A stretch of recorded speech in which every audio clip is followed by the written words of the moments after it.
Pinupuri ka namin, O Diyos, Ama, Anak, at Espiritu Santo.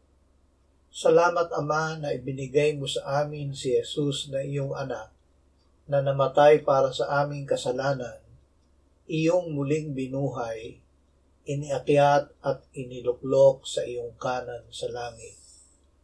Salamat na ibinigay mo sa amin ang iyong banal na Espiritu, at sa pamamagitan niya ay ibinuhos mo ang iyong pag-ibig sa aming puso. Salamat na ang iyong salita na ipinaririnig mo sa amin ay hindi babalik sa iyo ng walang bunga, kundi gaganapin ang ayon sa layunin mo at magtatagumpay sa bagay na kung saan ay sinugo mo ito.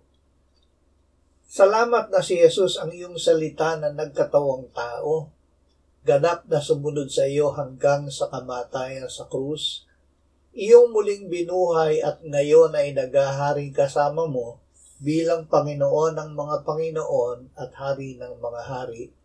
Amen.